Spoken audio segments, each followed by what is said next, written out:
few years ago, I had my Year 7 mathematics class for a music teacher who was away, sick. They had completed their music work, and like so many playful and bored, begged a story. The mystery of Webster's curse was born that period. Later came the resolution of the curse due to Mitzi's heroism.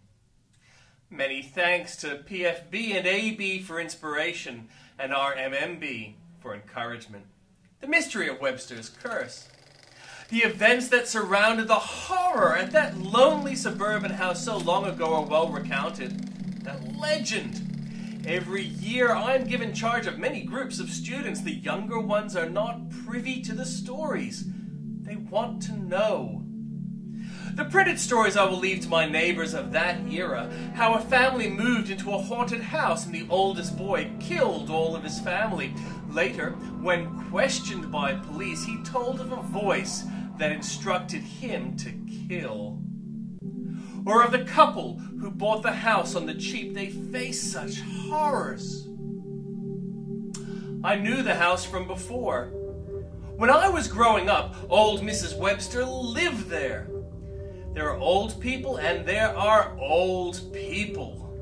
Some people have this thing called dignity, and it has nothing to do with being dignified in company. Mrs. Webster had something else.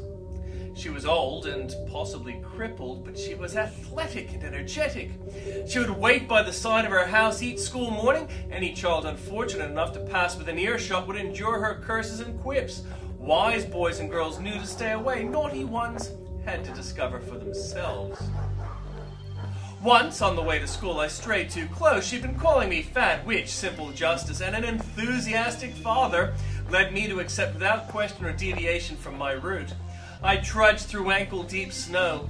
She had noticed my bag was low on my shoulder. I ignored her as I'd been trained. The wind was cold and sharp. I ignored the sharp pain in my shoulder and cheek, the dull thud, the sudden exhale. I stood stunned and still, my mind registering the stone and a little blood. Then I felt my cheek cool rapidly and wetly, felt the heat in the muscle as it responded to the tear in the flesh. I shouldered my bag high and sprinted on without further abuse. No one at school asked me about the injury, although my teacher didn't bat an eyelid when I asked to go to sick bay. Mrs. Webster brooked no visitors. The mailman never strayed closer than an arm's length to her box. The house was decayed and breathtaking. 2 stories if you don't count the attic. Magnificent arched windows stood high on the 2nd floor. They could have been doors to a balcony if one was there. She would stare balefully through them on cold days. On cold evenings, her form could still be seen through these windows, watching the street. 2 mighty oaks stood guard either side of the stone path leading to the wooden steps in the front door. A rope dropped from the entry port ceiling had a leather pouch with a ball that could be used as a knocker, although nobody knew if it ever would. The kids at school argued that it was really the skull of a black cat, but no one knew what a cat would be doing there anyway. Even a black one, even if the house did smell of the carrion attractive to such cats. A gate enclosed the house. Wooden posts lay ranch-style with a rusty metal latch and hinge. It didn't matter that Mrs. Webster lived there. It was haunted. Time passes, and even the inimitable Mrs. Webster passed away. The mailman noticed one day that she failed to collect her letter. She stopped appearing at her windows, and passers-by noticed they weren't being harassed.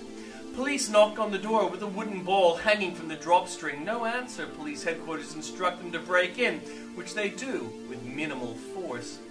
It is said that they found Mrs. Webster in a chair facing the fireplace. School legend has it that she wore her desk mask as a child on Halloween, dared to visit her place, her face a picture of horror with eyes wide and mouth agape. Some have said that she sometimes can still be seen standing at her window on a cold winter's eve, watching the street.